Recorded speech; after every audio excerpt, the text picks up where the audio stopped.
welcome to this all-new episode of In Session, Bennington to Montpelier. I am your host, Jack Rossiter-Munley, and I am joined by two people whose names go together like Bongartz and Plunkett. It is Senator Seth Bongartz and Senator Rob Plunkett. You probably remember them from their joint campaign. Thank you so much for joining us today.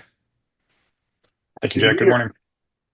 Very happy to have you both here. And, there's a lot to cover. A lot has happened just since our last episode, and there's a lot that we're, following up on a continuous basis. I wanted to get us started with a little bit of discussion about education before we get into some of the bigger headlines of the last week related to immigration enforcement. Not that those two things are totally separate conversations. But I wanted to start us off with something that we did discuss on the previous episode, which is the certification that was requested of the state of Vermont relating to diversity, equity, and inclusion. There was a lot of back and forth about how the state or local districts were going to respond. The decision was made that the state would respond, and that response was sent on Monday of this past week. And it contains some pretty strong language while also still certifying Vermont's compliance. So taking a road that was maybe a little bit less of pushback than states like New York had taken, but still making very clear the way in which Vermont saw itself certifying its compliance. As we discussed on the previous episode of In Session, one of the big concerns was that any sort of confirmation of compliance would give credence to what many people view as a misreading of civil rights law in terms of seeing diversity, equity, and inclusion practices as being discriminatory or somehow in violation of that. And I just wanted to, before handing it over to you two for a little bit of response, I wanted to read a little bit of the state's response that addresses that directly. So at the end of Secretary Zoe Saunders' response, after citing the various legal certifications, says, finally, we're disappointed that recent executive orders and ED guidance materials have attempted to cast DEI efforts as, quote, veiled racially discriminatory practices, end quote, that assign less value to certain students because of their race. This is not what takes place in Vermont classrooms and does not accurately reflect the goals, practices, or benefits of diversity, equity, and inclusion efforts. In Vermont, diversity, equity, and inclusion practices are supportive of all students and aim to create and sustain positive, welcoming learning environments. Vermont schools do not single out racial groups for negative or unequal treatment. And then at the sort of conclusion of the letter, she writes, Vermont is proud of its efforts to foster positive, welcoming learning environments for all its students. And because of, not despite those efforts, Vermont can confidently certify, as it has in the past, that it complies with current Title VI statutory, regulatory, and decisional law. So I just wanted to put it to you, Senator Bongartz, first. The sort of what comes next for the state of Vermont, and how are you feeling about the way that Vermont has gone about this process of being asked to certify and then certifying in this way? I think the state did a really, in the end, did the right thing. All it said is, of course, we comply with the law, as written. And I don't have a problem with that. And then making clear that we're not playing their game. We're not interested in what you're otherwise trying to cast as the law that isn't the law. So I think the letter is totally appropriate. I think it's a strong response in the end. It was a little, I think the letter that went out, from the agency immediately after receiving the request, I thought, was probably could have been a little clearer, even though it did say, we all we're going to do is certify that we comply. But, it took a little while to figure out how to respond. But in the end, the response was correct. And I think it's really important that, there was a lot of negative attacks on Zoe Saunders, frankly, and the way it was handled. And I just think it's better not for all of us to come together in our resistance and not end up fighting among ourselves when in fact we're really all on the same page. So in the end, we ended up at the right place. And I think now we've got a clear path and a clear methodology for responding to this kind of stuff. And there was such an outpouring of concern, frustration in just the immediate aftermath of the request, and so much uncertainty about how the response would be handled. Senator Plunkett, sort of your thoughts on that as well, and also the response, and then where Secretary Saunders seems to fit into all of this and what it looks like that relationship is going to be both within the state and then between the state and the federal government going forward with her now in a position as the intermediary, it seems. Okay, so a lot in that question. Poke me if I forget things. But when we were here before, when we were talking about it, I mentioned that I thought we were going to go towards the New York route and tell the Trump administration to stuff it. And quite frankly, I was proud of the letter. Maybe it's because I'm a lawyer. It didn't feel like a middle of the road thing. It was the Trump administration. You're downright wrong and we are right. It was my reading of it. Granted, it's not the fiery political rhetoric that is perhaps, I don't want to say better in these situations, but it's more my type of language. So I did appreciate that. I appreciated the way it unfolded as well, because fundamentally, I mean, all of us are trying to negotiate this as the different chaotic decisions come up. We don't know what the answer is going to be. We don't know what the implications are. We don't know, frankly, what the law is in a lot of ways. And what I've heard over and over in Montpelier is a fear of quite literally talking about it, because the talk will then lead to putting a target on our back, or frankly, just on our chest. And that is a completely legitimate response to everything. And I think with each particular issue, we're trying to find it out. And each time we're going to make mistakes. And I think that the initial letter was one of those responses where we want to kind of go under the radar and make sure that we're not blasted by the Trump administration.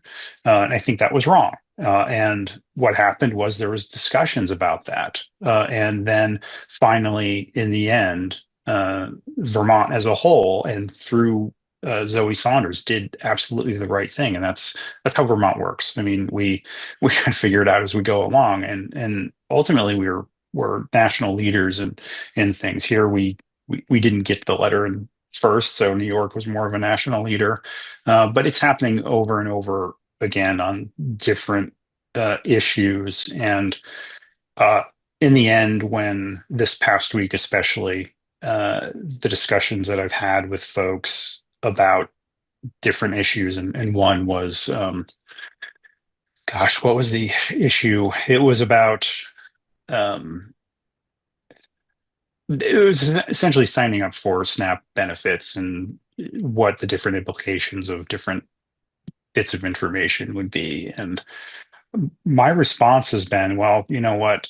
Don't worry about causing a stir, because they're already coming after us, and we're going to have to weather this as best we can. And hopefully the environment will be somewhat better for us in 2 years or a year and a half. But we're going to have to weather a storm. And I don't know if that answered every part of your question, but that's what came out from the question. It was a multi-part question, but I think you got to all of it. And I want to return to that theme in just a second. But before we do, I do want us to talk a little bit about and check in about what had been, at least on the state level, the biggest issue of this legislative session being statewide education reform. The various federal intrusions into the state have sort of taken a lot of the oxygen out of the room and focused a lot of energy and attention in other directions. But I do want to follow up on that thread, because it was just last week, hard to believe perhaps, that the House's statewide education reform plan moved over to the Senate. And I want to bring it to you, Senator Bongartz, to talk a little bit about where that process sits while all of these other things are going on, both in the world of education and in other realms. Yeah, so while you're right, while sort of the political landscape, the letter took front and center, but underneath the wheels were still turning on education reform. And so, yeah, the House version came over. a lot there. And, we spent a lot of the week just walking through the bill with legislative counsel and understanding everything in it, its implications. I think you're going to see a very different bill come out of the Senate. Although I say very different, the one commonality will be a foundation formula. And just for people listening to this who don't really know what a foundation formula is, you can think of it as a weighted per pupil student block grant.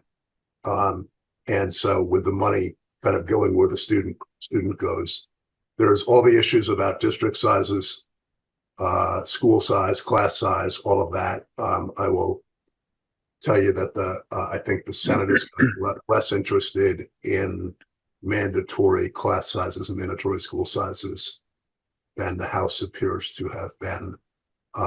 And was looking, I think the Senate will be looking to get to cost containment through a different mechanism, other than what is a little bit of one size fits all with classroom sizes and school sizes that I think doesn't quite comport with where I think the ours are. Every time as I talk to people in the halls, be they residents or other members of the body, and I say, I'm really not a fan of mandatory class sizes or mandatory school sizes, I can just see everybody go, oh.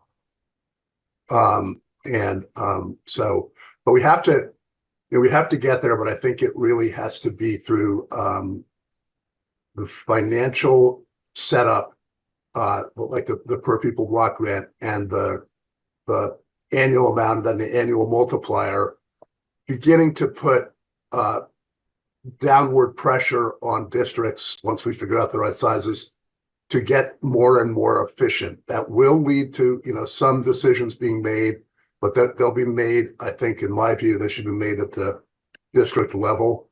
And so I think you'll see something that tries to get to efficiency by cost containment and bending the cost curve for real, bending the cost curve, and then having those decisions made at the district level.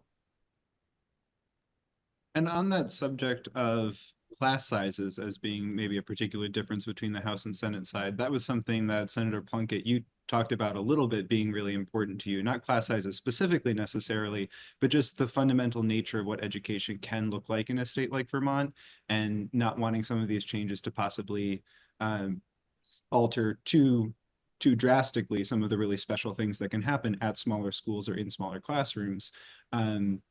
As this Senate side proposal is coming together, what are some of the things that you're seeing, and where is that kind of in the mix for you? Yeah, and I can at this point I can kind of talk about it more at a much higher level from what I am hearing. So we have the House bill, and there are really two things that kept being asked of me is, how does this make it cheaper? And in a lot of ways, I just don't know.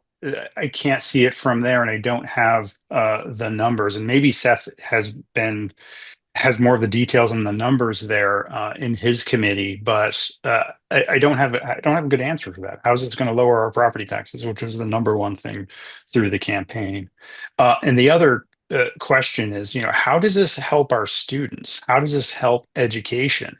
And again, the lowering class sizes and then having jump through hoops to try to get to different exemptions and Seth will correct me if I'm way out of base here, but with the House bill hearing, we're going to have this study on how to do this governance. It doesn't tell anyone how this is going to help our kids. And what I mentioned before was that I'm a product of this strange mishmash of a Vermont education system, and Bennington County is perhaps the epitome of how every different way to teach our kids is done, and so much of it is just a wonderful way of doing it. And I'm really hoping, and that, in the next couple of weeks, we'll have more of more answers to both of those questions. And Seth didn't mention it, but we're going to be having I think we're calling it a forum. I'm not sure the details of exactly how it's going to look out, on the 28th at 6 at the high school, where we'll be walking through. It won't. I guess the details of what the house plan is, and what we can see looking forward. We obviously don't know what it's going to happen in the end, but hopefully be able to answer some questions along those lines. And I'm hoping to be able to just say, here are the specific ways that the funding system will help reduce costs, or not, or just be clear that this isn't going to do it. And then have sort of a blueprint for, these steps are going to lead to a better education for our student. That's it in our governance plan. And I don't have those answers now. Maybe Seth does, but Well, yeah, right now I don't.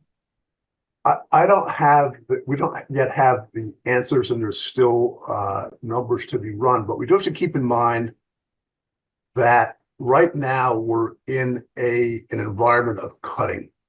And across the state, we saw the only way school budgets got passed this year was by, cutting positions and cutting staff. And that's going to happen more and more every year under the current system, because at what with the structure we have now, we're otherwise going to be seeing these increases that led to the property tax revolt. We have to remember that, just a year ago. And so we have a system right now, and maybe I might have even said this on the show before, that is almost ingenious in that nobody's responsible. And when you have a system where nobody's responsible, things balloon out of control. When you go to vote right now and you vote on your budget, you actually have no idea what that's going to mean for your tax rates. That's crazy. And it's because everybody else around the state is kind of imposing it on you, and you're imposing it on them. It's this big mishmash. And then all the legislature does is set the multiplier to raise the money that everybody has voted.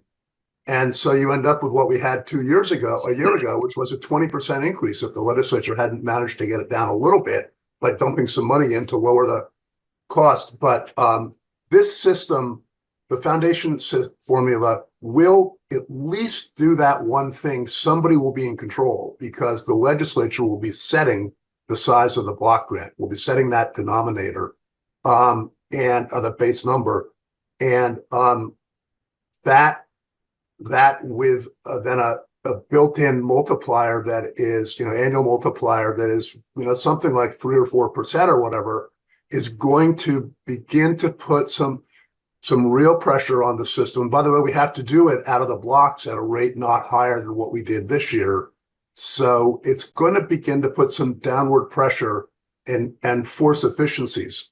We are in the position here in Bennington County in large measure where we actually have an efficient system. So we're going to be, I think, under that.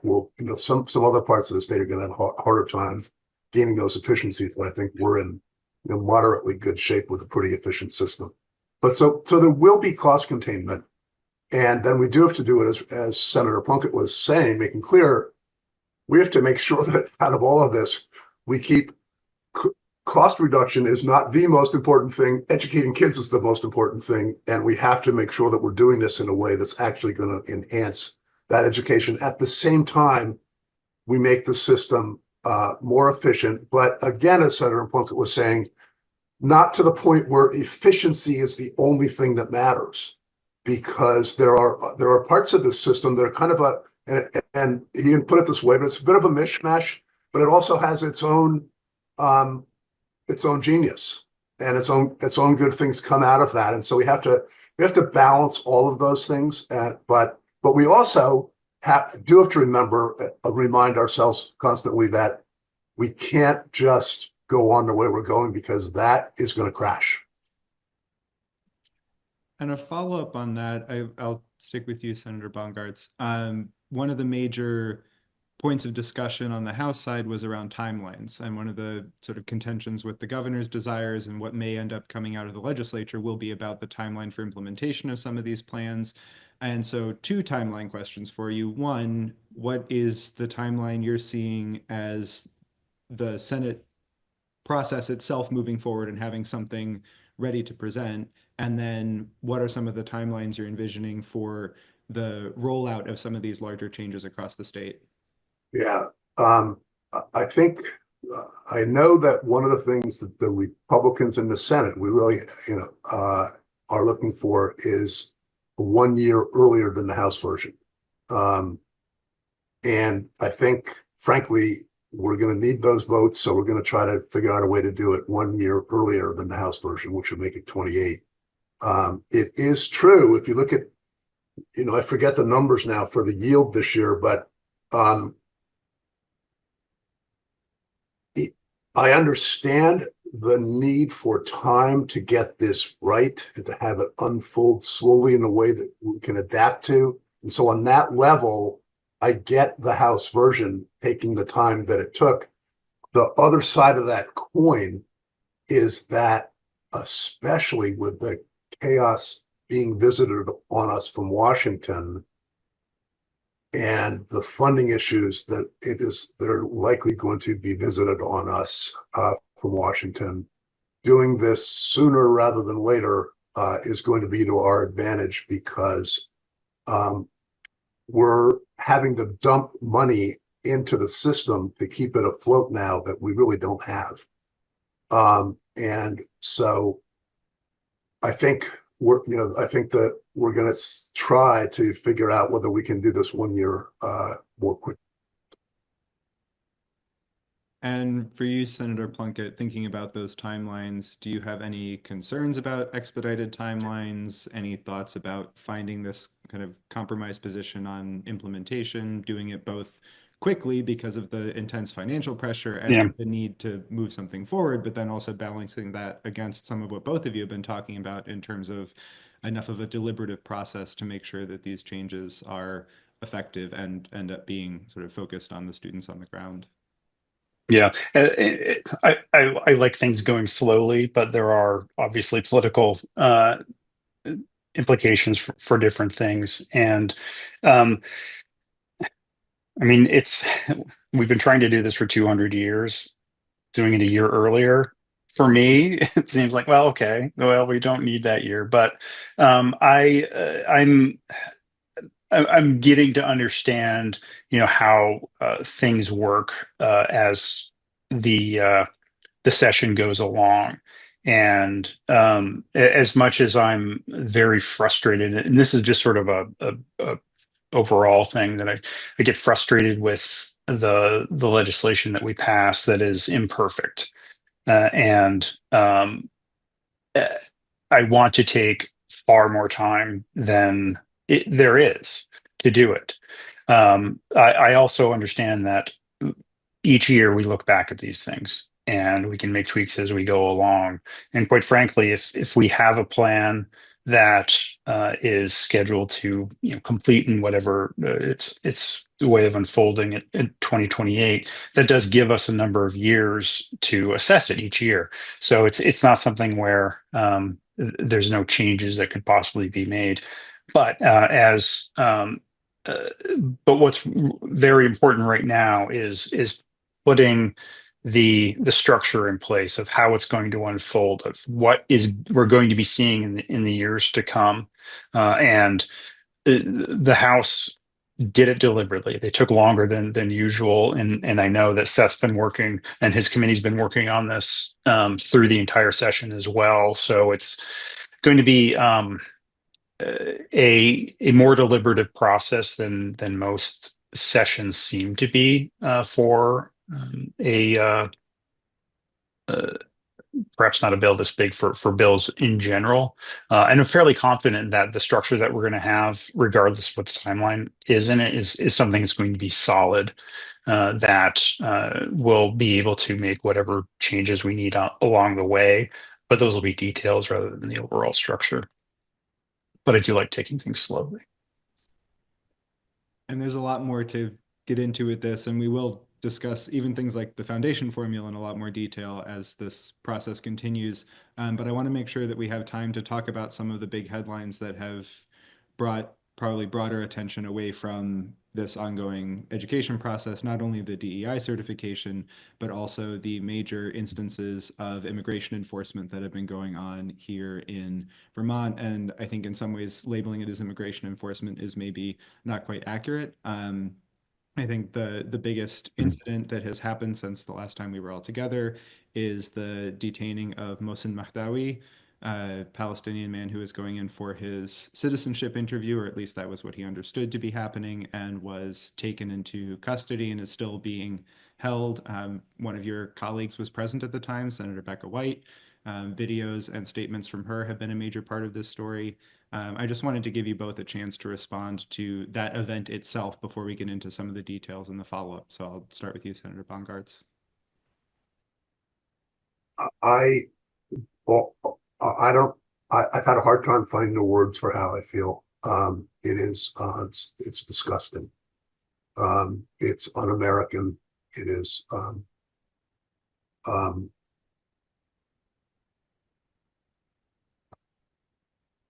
and we all, I think,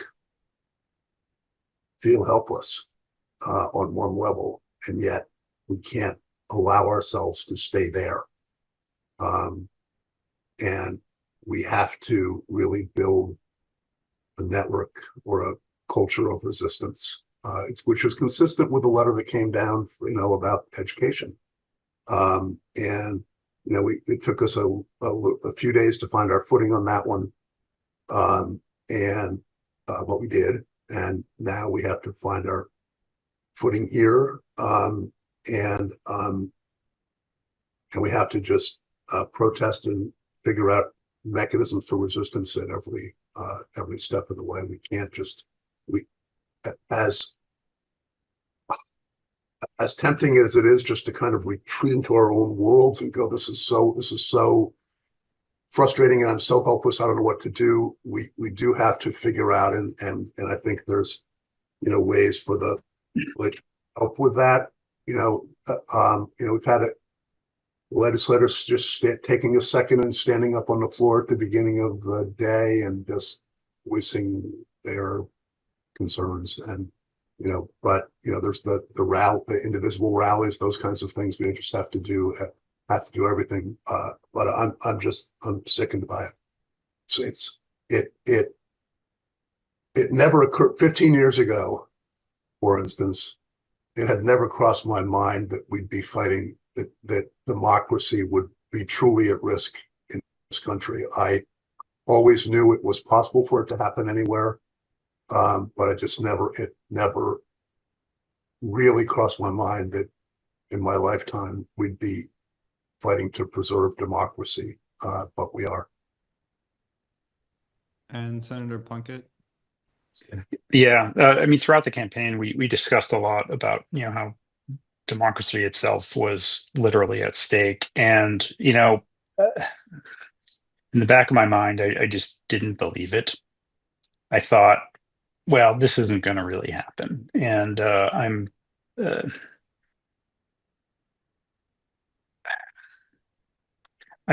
deeply, deeply saddened that my children have had 4 years of a Trump administration when they were very young, and now when they're older, they're seeing fundamentally anti-American actions by the most powerful person in our country. And so I could do a lot of focusing on the negative here. What I'm proud of is I'm proud of Senator White. What she did, and I've spoken to her, was something that mattered far more than I think she even realizes, of just being witness to that, and seeing these. I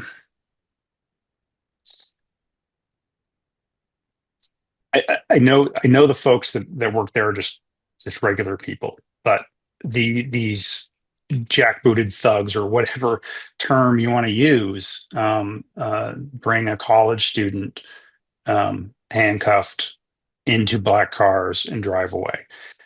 She saw that and made sure that we all knew it. And I'm seeing in the state house, and I think throughout Vermont, is everyone is appalled by this. And that I'm not even going to say bipartisan. I'm just going to say everyone is appalled by this. We have a state that we should feel very proud of, that we know what our Vermont values are. We know what American values are, and we speak them. What we can do, I think a lot of people just don't know. And there are many different things, but I'm deeply appreciative of lawyers. And what we've seen is that we have folks here that are going to stand up for the folks that are detained illegally, and will bring them to court. And we have a court that is willing to stand up as well. And we saw that initially with, and thank you for pronouncing his last name. I asked Senator White how to pronounce it, and she didn't know, but she is friends with him. But they were prepared with their habeas petition and got the initial injunction. And now we most recently saw the tough student with the court order to return her to Vermont because of what the lawyers had done here when she was here, even just briefly. And I think we can go further. Initially, there was a lot of discussion of not having our Department of Corrections cooperate with the federal government. I don't know if that's the right move, but what we can do, and what I think I have seen, is that our DOC can make it easier for them, having corrections workers who speak other languages in the facilities, or at least close to the facilities. And these are concrete steps that we can take to make it so that lawyers have access. The folks that are detained have can simply communicate with people that are there to take those steps that are needed to show that this is illegal, and we have steps to do it. Our judiciary is and this is not just because I'm a lawyer, is an important branch of our government that can do things more quickly than a legislature can do, and even almost as quickly as our executive can do. And I think we're seeing that in Vermont, and I'm proud of that. I'm proud of many of my colleagues in Montpelier, and I think obviously I'll get through this, but I think in the end, this will be stronger for this, although it's going to be a long time where we're going to struggle.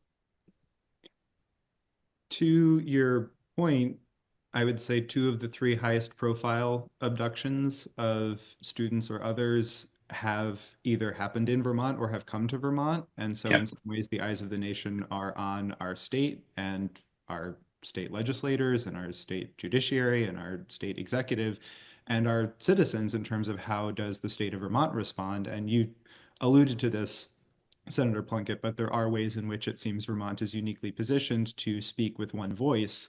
And some of the narratives that I have heard coming out of this are about the interfaith bipartisan responses that have come to this action, and the ways that Vermont is maybe not like some other states in terms of the ways that there are underlying values that people of multiple parties or with various religious identities really do come together around pretty quickly.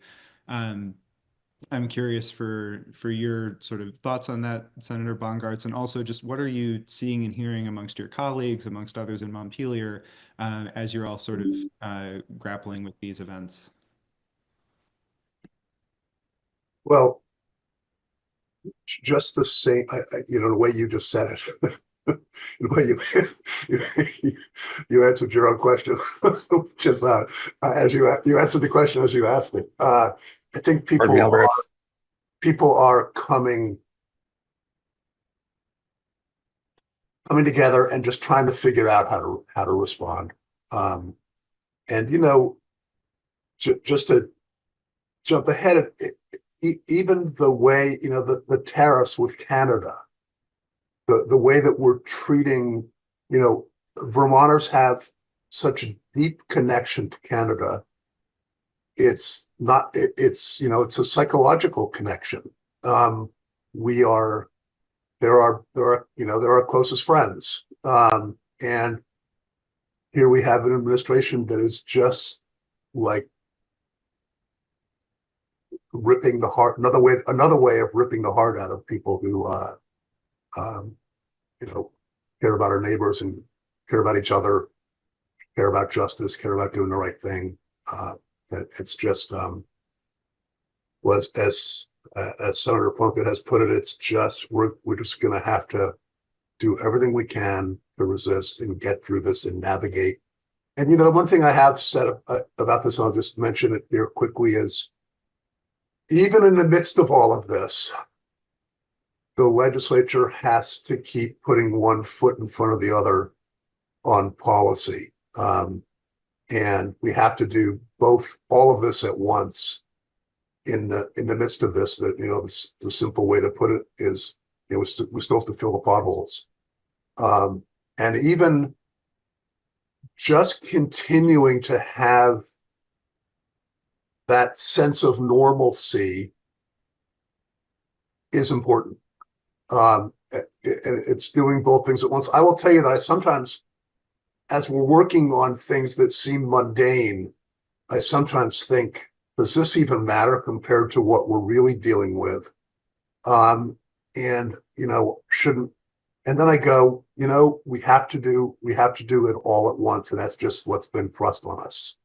But I think for the people of Vermont, for us to continue for them to know they have a sane state government functioning with some degree of normalcy through all of this is actually really important, because without that, it would just be that much worse. So I don't know if that actually answered your question or not, but it's something I wanted to say.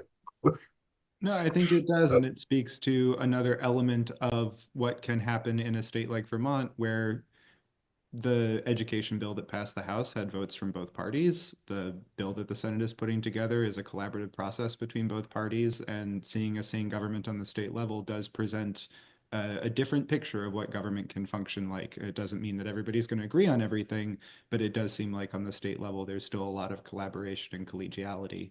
I'm curious for your thoughts, Senator Plunkett, on again sort of what you're hearing from your colleagues about the potential legislative response to some of these actions that have been going on, and just in general, what are legislators sort of talking about from both parties in response to this? Yeah, I mean, frankly, a lot of it is what we have just been saying. And in terms of a legislative response, there has been a couple of discussions regarding what we should or should not allow the Department of Corrections to do. And that's really what that is. And we've had a couple of different ideas floated on that. And I had mentioned sometime previously about when the legislation to change the cooperation with the federal government with um, in an emergency declaration and changing that. Um, but I think overall, a lot of it is a feeling of, well, what can the legislature do? And we know that whatever it is that we do is going to take a while, and it's having to do something right now that is the the answer. Long-term fixes is something that I'm hoping we're really not going to need to consider. That this is a political thing that is going to be resolved and never happen again, or at least not happen again for 200 years, 250 years. Um, but I think it is a feeling of we don't know what we can do. We have to focus on the things that we're doing right now, which a lot of it is just, figuring out the budget and making sure that we're not there until the end of time for the session. And beyond that, I don't think there's anything other than just disgust and exasperation and what we're seeing, because every conversation is, well, how does this implication, how does this lead to whatever the federal government will be doing? Because we just don't know. And a lot of it is, well, we can't rely on them anymore, at least not for now. And I do want to get back to some of the other state level stuff that's going on. But my last question on this is just because I usually mention this at the beginning of the show, but I am coming to you from the Bennington County Multicultural Community Center, Mhm. beautiful downtown Bennington. And as a result of my day job, I'm regularly in contact with a lot of people who are green card holders, but not yet citizens, or people who've applied for green cards and are waiting to hear back. And many people, including people who have green cards and are permanent residents who are on a path to citizenship, are very afraid right now, to the point Mhm. that many people who had previously talked with reporters, attended local select board meetings, are afraid to do so in any capacity, unrelated to advocacy for any specific topics, unrelated to national issues, just even showing up and being present, possibly being on camera, having their names out in the press in any way, asking whether it's safe to attend regional meetings that are unrelated to anything particularly political, but they're just, regional economic development meetings that are hosted by the Chamber of Commerce. Um, I'm curious what both of you would say to constituents who are, I think many of us are feeling that Mhm. very different ways, but people who are in positions similar to those who have been abducted so far, even if they have no protest history, they see these actions being taken against people who are not yet citizens and worry about what the bounds of those actions might be. Starting with you, Senator Bongartz, and then Senator Plunkett, what would you say to those folks who are here in Bennington County? Sorry. Um, I'm sorry, I don't have any advice. I don't know what the right answer to that question is. Um, it's horrific, and I guess the only thing I can say, and it's not worth a lot, is but a lot of people care, and people are with you, and people are appalled, and people want you here. They want you amongst us. They want you to be part of our community. Um, and but I don't know what to say about what they should do.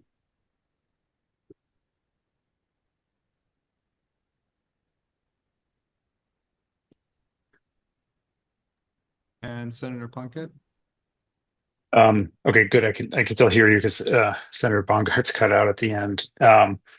What I can say is if you all have not had contact with some sort of immigration law group, then that's what you should do.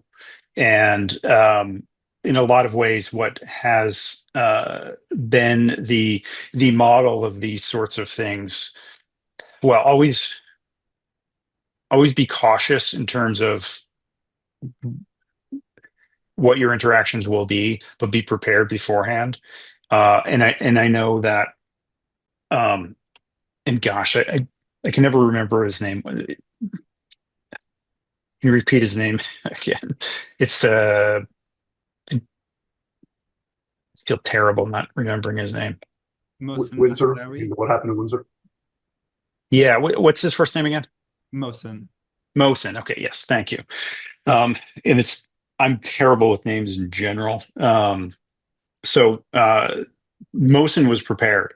So Mosen had I believe they might have had their habeas corpus petition already drafted before actually going. And these are the steps that can only be taken. And And it's it's sorry, my audio is messed up a lot. So hopefully fall back onto the judiciary, but otherwise, it really it's a a terrifying time, and I want folks to know that your senators, your entire delegation, I know your lieutenant governor, and most of the folks that are in government are in support of you. And there might not be specific ways that we can help, but we are trying to find those ways. And being in a position where I know I don't have to worry is something where I feel like I should be able to do something and just stand in front to make sure that it doesn't happen, but I don't know when it's ever going to happen. Um, and I guess that's the best that I can say is, really lawyers are wonderful, wonderful people who really fight hard, and we can do some things to help, but that's the only advice, quote unquote, I can give right now. Thank you for that. And quickly before we wrap up, I do want to return to a state level thing that is moving forward, which is the continued discussions about the future of supporting people who are unhoused and the need to do something in place of the hotel voucher program. The governor is obviously very focused on that, and there has now been H91 put forward, which proposes the Vermont Homeless Emergency Assistance and Responsive Transitions to Housing policy proposal. It would end the hotel voucher program next summer, and in its place, funds would flow to 5 community action nonprofits throughout the state who would address helping people transition out of being unhoused or supporting those who are unhoused on a more local or regional level. I'll start with you, Senator Bongartz, and fair warning, I muted you because I think there was an echo going on, so you'll have to unmute before answering. I haven't read the bill. It just came out, right, just yesterday, is that right? But all I can say is that it sounds, what you just described may well make sense. The voucher program, the motel voucher program was, I think, critical to get us through COVID. But I do think a more systemic approach is required in the long run, and it sounds like that's what this is. I hope that we've also got the resources to help the community action agencies take this on, but I'm sure that the House committee thought of this as they were working with the agencies to put this together. So all I can say is that I look forward to having it come over, and I know that our I guess health committee is probably health and welfare committee is where it will probably go. That sound right, Rob? Might be economic development, Maybe but I haven't checked. Yeah, either one will do. They'll do good work, good review, and so just on the generic level, a systemic approach makes sense. And one of the concerns that I know has arisen around this proposal is, and this is on a sort of holistic level, the potential that by having these funds flow to the 5 community action nonprofits, it sort of abdicates state responsibility for the issue. And I'm curious for your thoughts on that kind of balancing act between the theory that local or regional groups would be more responsive to local and regional needs, but at the same time, does it remove the state too far from being sort of engaged in addressing this problem or this need within the state? Are you asking? For Senator Plunkett. Okay. Oh, sure. Okay. So, okay. Yeah, sort of in the philosophical level of your state funds flowing to a local group, that doesn't take the state's feet away from the fire. But what I have seen in just in general is when you have something that is I'll call it a local issue that is administered by a state, agency where you call up to Montpelier to get a decision, that doesn't function well. Where you have the local groups that actually know the folks and know each other and know and I'm talking about actually like knowing each other face to face and knowing who you can trust and who you can't trust. That's a far better way of implementing a program in general. And in that sense, I see that we'll have a couple of different folks that are responsible for this, and the state will always be responsible for it. And quite frankly, I mean, the way that the motel voucher program ran, and you can have different views on how providing aid should be, where just provide the aid to the people and they will take care of themselves, or have it be in a larger structure where there might be this provision of housing, but there's also these other necessary components, whether it's wraparound services um, or offering different programs. I mean, there are different philosophies on that. But what we did see with the motel voucher program is essentially that it didn't work. That it wasn't giving well, it worked in that they had housing, but there wasn't the follow through. There wasn't the extra that was necessary to provide the services that our folks need that don't have stable housing throughout the year. So trying a new program is essential. And I'm hoping that, and I don't know the details of it either, but I do hope that having essentially more local control and more personal interactions with folks will help. But it also depends on who's doing it and whether it's funded enough. And undoubtedly, it won't be funded enough. But I'm from what I know, I'm fairly hopeful that this will be a more comprehensive solution than what we've been um, settling for the past few years. Excellent. Well, we will be following H91, we'll be following education, and we will certainly be following the continued statewide response to Mohsen Mahdawi and Romeza Ozturk's case possibly coming back here. And we will be having many more conversations about that and probably many other things on future episodes of In Session. Thank you both for joining this morning, and I look forward to talking to you again soon. Thanks. It was a great conversation. Thanks for having us. Yeah, thank you, Jack. Thank you both.